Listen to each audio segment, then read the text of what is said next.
Everyone, welcome to Vetter Biology Academy. तो आज हम लोग बात करेंगे आपके गेट बी एग्जामिनेशन के बारे में। और इसमें जो है आप सारे स्टूडेंट्स जो भी लाइक बैचलर्स कर चुके हैं मास्टर्स डिग्री के लिए वो इस एग्जाम को भर सकते हैं। ठीक है, और क्या क्या लाइक रिक्वायरमेंट्स हैं, क्या इस एग्जाम में लाइक पैटर्न रहेगा, और अगर प्रीवियस ईयर एनालिसिस की बात करें तो वो सारे के सारे पॉइंट्स हम लोग आज इस वीडियो में डिस्कस करने वाले हैं। तो सबसे पहले मैं आपको बता देती हूँ कि इस वीडियो में हम लोग और क्या क्या अच्छे से इलेबोरेटिव वे में डिस्कस करने वाले हैं। तो इसमें आज हम लोग students introduction and courses offer, ठीक है, इसके बारे में डिस्कस करेंगे। Eligibility, pattern of examination, scholarship यानी कि जो स्टाइपेंड आप लोग को उसके थ्रू मिलता है, और क्या क्या इंस्टीट्यूशंस जो है वो आपको लाइक अवेलेबल है जिसमें आप अप्लाई कर सकते हैं after scoring good marks in your GAT B examination. Alright, चलिए स्टार्ट करते हैं। तो सबसे पहले मैं अगर इस एग्जाम के बारे में बताऊं स्टूडेंट्स, तो full form is the graduate aptitude test in biotechnology. तो अगर आप बायोटेक में इंटरेस्टेड हैं, और इसका स्कोप भी आने वाले टाइम में बढ़ेगा ही, क्योंकि after the Covid time period अगर हम लोग बात करें तो जो बायोटेक्नोलॉजिकल एप्लीकेशंस है उसकी रिक्वायरमेंट काफी ज्यादा बढ़ गई है, डिमांड में भी है। तो आने वाले टाइम में जो स्कोप है इसका और बढ़ेगा ही। ठीक है, अगर मैं इसकी बात करूं स्टूडेंट्स, तो ये आपका ऑल इंडिया लेवल का एग्जाम है जो कि डीबीटी सपोर्टेड है, या आप कह सकते हो फंडेड है। ठीक है, और इसमें जो भी बायोटेक्नोलॉजी से रिलेटेड आपको कोर्सेज जो है अगर आप आगे परस्यू करना चाहते हो तो उसके लिए आप ये फॉर्म बिल्कुल भर सकते हो। अगर हम बात करें तो एग्जाम कंडक्टिंग एजेंसी जो है वो है आपकी एनटीए। ऑलराइट, आगे बढ़ते हैं एलिजिबिलिटी के लिए। तो मैंने आपको स्टार्टिंग में भी बताया, अगर आप ग्रेजुएट हैं, ठीक है, अगर आप ग्रेजुएट हैं, आपने बीएससी कर रखी है और आप आगे चल के बायोटेक्नोलॉजी के लिए अप्लाई करना चाहते हैं तो बिल्कुल आप अप्लाई कर सकते हैं।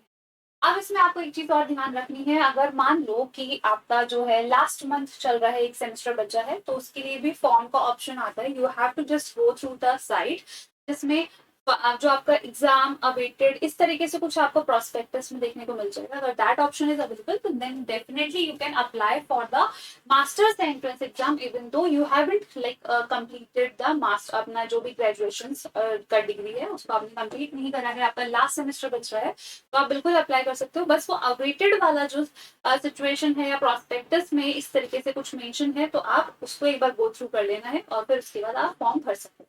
आगे अगर हम लोग बात करें स्टूडेंट्स, तो यहाँ पे जो बेसिक रिक्वायरमेंट ये है कि अगर आप जनरल कैटेगरी ईडब्ल्यूएस या ओबीसी से बिलोंग करते हैं तो एटलीस्ट 55% मार्क्स जो है आपके होने चाहिए इन योर ग्रेजुएशन। और अगर मैं बात करूं students for the SC ST and pH students, आप लोगों को 50% ऑफ द मार्क्स रखने होंगे, यानी कि this is the minimum eligibility. अगर आप इतना स्कोर कर रहे हैं अपने ग्रेजुएशन वाले एग्जाम में तो इसका मतलब क्या है, आप एलिजिबल हैं फॉर दिस एग्जाम। ऑलराइट, मतलब आप अपना जो फॉर्म है इसलिए भर सकते हैं। और नेक्स्ट अगर हम बात करें तो यहाँ पे कोई भी एज लिमिट नहीं है। नेक्स्ट अगर मैं एग्जाम पैटर्न की बात करूं स्टूडेंट्स, तो इसमें जो आपका ये एग्जाम है ये एक साल में एक बार होता है। ठीक है, per year only one exam is there. ठीक है, अगर मैं मोड ऑफ एग्जामिनेशन की बात करूं स्टूडेंट्स, तो सीबीटी मोड है, कंप्यूटर बेस्ड टेस्ट है, और ज्यादा डिफिकल्ट नहीं होता फॉर ऑल दो स्टूडेंट्स आई एम सेइंग जो कि अगर पहली बार अपियर करने वाले हैं किसी भी सीबीटी एग्जाम में, तो आपको बिल्कुल भी टेंशन नहीं लेनी है, क्योंकि बहुत ही इजी मोड रहता है ये।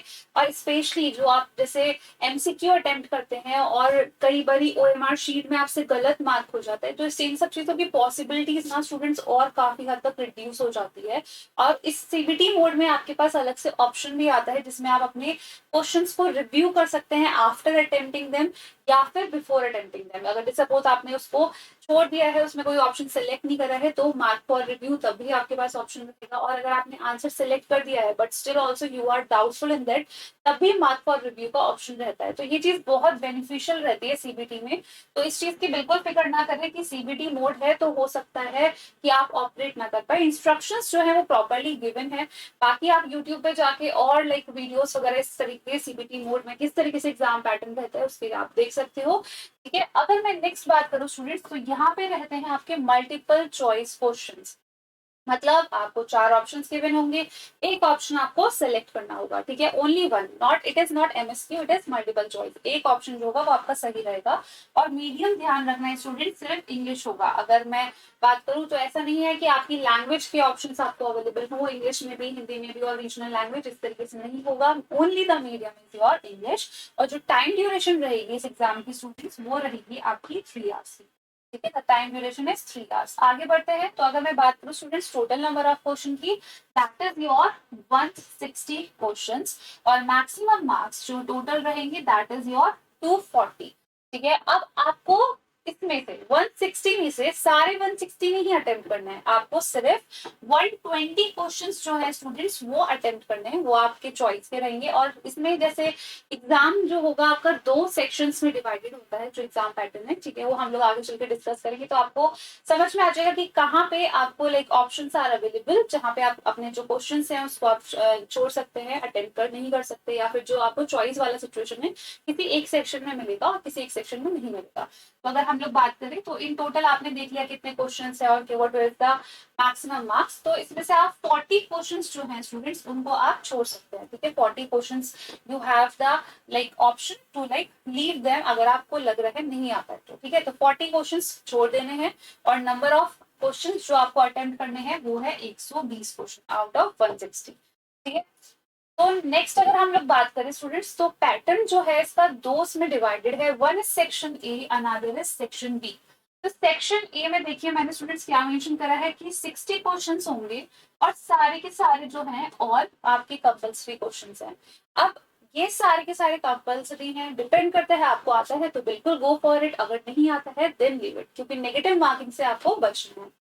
अगर मैं इसमें बात करूं स्टूडेंट्स, तो करेक्ट आंसर का +1 इज द मार्क्स, और नेगेटिव मार्किंग का स्टूडेंट्स है -0.5, यानी कि -½ मार्क्स है फॉर द नेगेटिव मार्क्स। तो बेटर यही है, अगर आपको आता है then definitely go for it, अगर नहीं आता है तो उस पोर्शन को छोड़ दीजिए। नेक्स्ट हम लोग बात करें स्टूडेंट सेक्शन बी। तो सेक्शन बी में आपको 60 क्वेश्चंस अटेम्प्ट करने हैं आउट ऑफ 100, यानी कि वहां जो मैंने आपको 40 क्वेश्चंस को छोड़ने की बात करी थी, वो क्वेश्चंस जो स्टूडेंट्स आपको सेक्शन बी में ऑप्शन अवेलेबल होगा। ठीक है, सेक्शन बी में से कोई से भी 40 क्वेश्चंस को आप अटेम्प्ट नहीं करिए, और बाकी की जो 60 क्वेश्चंस हैं उनको आपको सिर्फ अटेम्प्ट करना है। इसके बाद अगर हम लोग देखें स्टूडेंट्स, तो करेक्ट आंसर के लिए +3, +3 यहाँ पे कितना था, +1 था। ठीक है, उधर है आपका +3, और नेगेटिव मार्किंग भी यहाँ पे -1 है। ठीक है, तो आपको यहाँ पे स्पेशली जितने भी आपके एंट्रेंस एग्जाम्स होते हैं वहां पे स्टूडेंट सबसे ज्यादा जो आपको ध्यान रखना होता है वो रखना होता है नेगेटिव मार्किंग का। तो for that you have to be very much confident जो भी आप आंसर मार्क कर रहे हो, और कॉन्फिडेंस आता है आपको पढ़ के अच्छे से रिविजन प्रॉपर तरीके से करके, ऑलराइट, या फिर हम बात करें नंबर ऑफ क्वेश्चन प्रैक्टिस करके। आगे अगर हम लोग देखें स्टूडेंट्स, तो पैटर्न मैंने अभी जैसे आपको बताया, सेक्शन ए रहेगा और एक सेक्शन बी रहेगा। सेक्शन ए में आपको मैंने बताया कि 60 में से 60 क्वेश्चंस की आपके पास लाइक आपको अटेम्प्ट करने हैं, अगर आते हैं तो। ठीक है, नेक्स्ट अगर हम लोग देखें स्टूडेंट्स, तो इसमें आपसे फिजिक्स भी पूछा जाएगा, केमिस्ट्री भी, मैथ्स भी और बायोलॉजी। अब अगर मैं मैथ्स की बात करूं तो ऐसा नहीं कि बहुत ज्यादा high level of the maths होगी, जनरल एप्टीट्यूड लेवल टाइप का आपका जो मैथ्स रहेगा, और ये लगभग आपका 10+2 लेवल की चीजें पूछी जाएंगी। सेक्शन ए में आपको ज्यादा फिक्र नहीं करनी है, इसमें सिर्फ 10+2 लेवल का आपसे क्वेश्चन लेवल जो है वो पैसा पूछा जाएगा। नेक्स्ट अगर मैं बात करूं स्टूडेंट्स, तो सेक्शन बी जो है यहाँ से आपसे पूछा जाएगा ग्रेजुएट लेवल का। ठीक है, और इसमें आपके पास कितने आपको क्वेश्चन अटेम्प्ट करने हैं, 60, यानी कि 40 क्वेश्चन आप छोड़ सकते हैं। अब जरा इसका सिलेबस देख लेते हैं कि इसमें क्या क्या सब्जेक्ट्स है और क्या क्या आएगा। फॉर एग्जाम्पल मैं बात करूँ तो सबसे ज्यादा इंपॉर्टेंट भी है, दैट इज योर बायोकेमिस्ट्री। ठीक है, तो बायोकेमिस्ट्री में biomolecules, enzymes, respiration, photosynthesis, plasma membrane, bioenergetics and metabolism, ये सारे टॉपिक्स जो है आपको कवर करने हैं अगर आप बायोकेमिस्ट्री में, लाइक बायोकेमिस्ट्री में आगे चल के हम लोग देखेंगे भी कितने नंबर ऑफ क्वेश्चंस जो हैं वो आ रहे हैं, तो आपको खुद से पता चल जाएगा कि कितना ज्यादा इंपॉर्टेंट यूनिट है ये। ठीक है, नेक्स्ट अगर मैं बात करूँ स्टूडेंट्स, तो प्रोकैरियोट्स एंड वायरसेस, यानी कि माइक्रोबायोलॉजी से स्ट्रक्चर और इनका क्लासिफिकेशन, माइक्रोबियल ग्रोथ, इनका न्यूट्रिशन, नाइट्रोजन फिक्सेशन आपने अपने 11th स्टैंडर्ड में भी पढ़ा होगा। तो जो माइक्रोब्स के नेम होते हैं, डीनाइट्रिफिकेशन, नाइट्रिफिकेशन, इन सब के जो माइक्रोब्स के नेम है वो आपको याद रखने हैं। माइक्रोबियल डिसीज हो गया स्टूडेंट्स, पोस्ट पैथोजन इंट्रैक्शन हो गया, ये सब आपको इसमें याद रखना होगा। नेक्स्ट अगर हम लोग बात करें, another important unit is your cell biology, जिसमें आपको cell structure, cell cycle, growth, control, cell cell communication, signal transduction, ये सब पता होना चाहिए। जेनेटिक्स अगर हम लोग बात करें स्टूडेंट्स, तो इसमें आपको मॉलिक्यूलर एंड क्लासिकल जेनेटिक्स, ठीक है, मॉलिक्यूलर एंड क्लासिकल जेनेटिक्स, और ये भी बहुत one of the like important unit है। और नेक्स्ट अगर हम लोग बात करें स्टूडेंट्स, तो बायोफिजिकल टेक्निक्स, अगर आपने लाइक ग्रेजुएशन में जैसे लैब लैब करा होगा, तो लैब वन के दौरान आप लोगों ने काफी सारे लाइक टेस्ट परफॉर्म करे होंगे, चाहे वो इम्यूनोलॉजी से रिलेटेड हो या फिर दूसरे टेक्निक्स हो या बायोकेमिस्ट्री से रिलेटेड हो, आपने काफी सारी टेक्निक्स करी होंगी। तो उसी से रिलेटेड आपसे क्वेश्चंस इसमें पूछे जाएंगे। तो इसके लिए आप क्या कर सकते हो, प्रीवियस ईयर क्वेश्चंस को एक बार गो थ्रू करना, so that to get the idea कि कितने लेवल तक या कितने इन डेप्थ तक आपको पढ़ना है।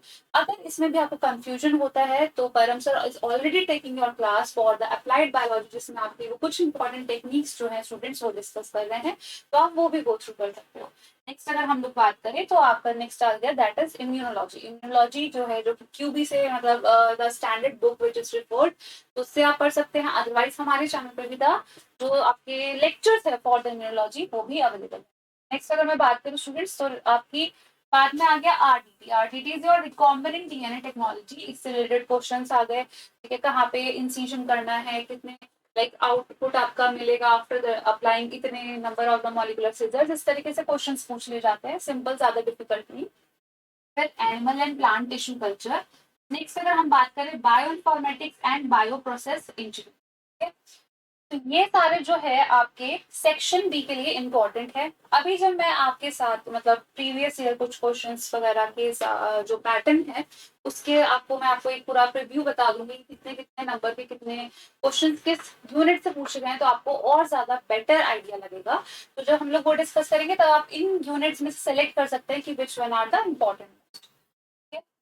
अब बात करते हैं यहाँ पे, तो यहाँ पे मैंने प्रीवियस ईयर एनालिसिस लिया है। अब स्टूडेंट्स, प्रीवियस ईयर एनालिसिस मैंने 2022 एग्जाम का लिया है यहाँ पे, और जब उस एग्जाम पेपर को मैंने एनालाइज करा, तो उसमें देखा था कि फिजिक्स सेक्शन ए के लिए, यहाँ जो बात हो रही है स्टूडेंट सेक्शन ए के लिए हो रही है।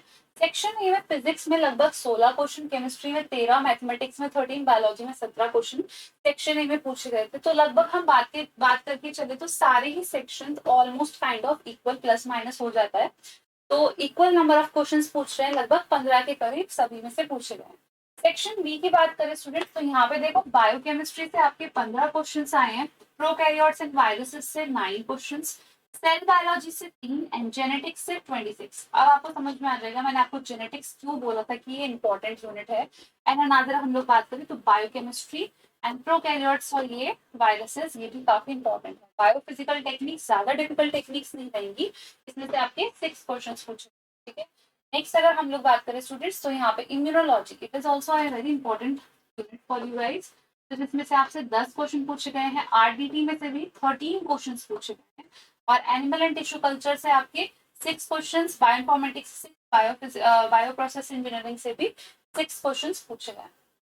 अब नेक्स्ट बात आती है स्टूडेंट्स की, अगर आप ये एग्जाम क्वालिफाई कर लेते हैं और गुड कॉलेज में जाते हैं, तो what will be the stipend criteria. तो अगर आप एमएससी कर रहे हैं बायोटेक्नोलॉजी में या अलाइड एरियाज में, उससे रिलेटेड एरियाज में, तो आपको जो स्टाइपेंड मिलेगा per month, that will be 5,000 will be the amount. अगर मैं बात करूँ students MSc in agricultural and biotechnology वाले फील्ड में, तो आपको 7,500 पर मंथ अमाउंट जो होगा वो स्टाइपेंड मिलेगा। और अगर आप एमटेक या एमबीएससी प्रोग्राम कर रहे हैं after like applying for the GAT B exam, ठीक है, तो आपको 12,000 पर मंथ स्टाइपेंड मिलेगा। ऑलराइट, अब अगर हम लोग आगे बात करें स्टूडेंट्स, तो ये लास्ट ईयर के बेसिस पे है, टोटल नंबर ऑफ सीट्स आपकी 1206 है, और जो नंबर ऑफ यूनिवर्सिटीज या फिर इंस्टीट्यूट्स में पार्टिसिपेट करते हैं, दैट आर योर 60, ठीक है। इसके बाद अगर हम लोग बात करें स्टूडेंट, तो 2022 के अकॉर्डिंग कट ऑफ देखते हैं कितनी गई थी। तो आपका जो टोटल मार्क्स था that was your 240। General category के लिए स्टूडेंट्स अगर हम लोग बात करें, तो यहाँ पे जनरल कैटेगरी के लिए 112 रही थी, ओबीसी के लिए 71, ईडब्ल्यूएस के लिए 65, एससी के लिए 60, एसटी के लिए 60 एंड पीडब्ल्यूडी के लिए भी आपकी। ऑलराइट, इसके अलावा स्टूडेंट्स अगर हम लोग देखें, तो यहाँ पे मैंने आपको इंस्टीट्यूट्स बताए हैं, ठीक है। These are not all the institutes, but जो टॉप मोस्ट आपकी जो यूनिवर्सिटीज हैं, गुड इंस्टीट्यूट्स हैं, उसको मैंने मेंशन करा है। मे भी हो सकता है कुछ इसमें से मिस आउट हो गया हो, but you can go through the prospectus which is available on your website. तो वहां से भी आप जाके सारे जो नंबर ऑफ इंस्टीट्यूट हैं जहाँ आप अप्लाई कर सकते हो, बिल्कुल उसको गो थ्रू कर सकते हो। ठीक है, तो अगर हम लोग बात करें स्टूडेंट्स यहाँ पे, तो सबसे पहले देखिएगा जेएनयू में masters, it is like one of the top most central university, ठीक है। और आईआईटी रुड़की, मदुराई कामराज यूनिवर्सिटी जो कि तमिलनाडु में है, Pondicherry university, Rajiv Gandhi centre for biotechnology, that is also very good university, ठीक है, मतलब सेंटर इन योर केरला, ठीक है। अगर मैं यहाँ पे बात करूँ स्टूडेंट्स, तो गुजरात में है the Maharaja Sayajirao university of Baroda. Next हम लोग देखें तो university of Hyderabad, that is also a very good university in Telangana. HU Varanasi, इसका तो आपने नाम सुना ही होगा। और अगर हम लोग बात करें तो पुणे में भी है ये Savitribai Phule Pune university in Maharashtra. Institute of Chennai technology Mumbai, ICT Mumbai, and Goa university, Punjab agriculture and Assam agricultural university. तो आपको लिस्ट जो है वो साइट से भी मिल जाएगी। यहाँ मैंने आपके सामने भी कुछ टॉप मोस्ट यूनिवर्सिटीज जो काफी अच्छी यूनिवर्सिटी है उसके बारे में मैंने आपको मेंशन करा है। तो यहाँ पे स्टूडेंट्स अगर हम लोग बात करें, तो जितनी भी लाइक नेसेसरी डिटेल्स थी मैंने आप लोग के साथ शेयर करी है। आई होप आप लोग को ये वीडियो जरूर पसंद आएगी, और अगर आपको पसंद आई है तो do remember to hit on the like button and also share with your friends जो भी मास्टर एग्जाम्स के लिए तैयारी कर रहे हैं। और अगर आपको इसी में से कोई सा भी लाइक आपको लगता है टॉपिक आपको डिफिकल्ट लग रहा है, तो हमारे चैनल पे इसी से रिलेटेड सारे like biochemistry, cell biology, animal physiology या फिर टेक्निक्स, इससे रिलेटेड सारे के सारे वीडियोस जो है वो अवेलेबल है। तो आप प्ले लिस्ट में जाके गो थ्रू कर सकते हैं। All of the faculties are best in their subject, और वो आपको अच्छी तरीके से, जितना इजीएस्ट वे रहता है उस तरीके से हम आपको कंटेंट प्रोवाइड करते हैं। Alright, students, thank you so much for watching this session. Hope you all the very best.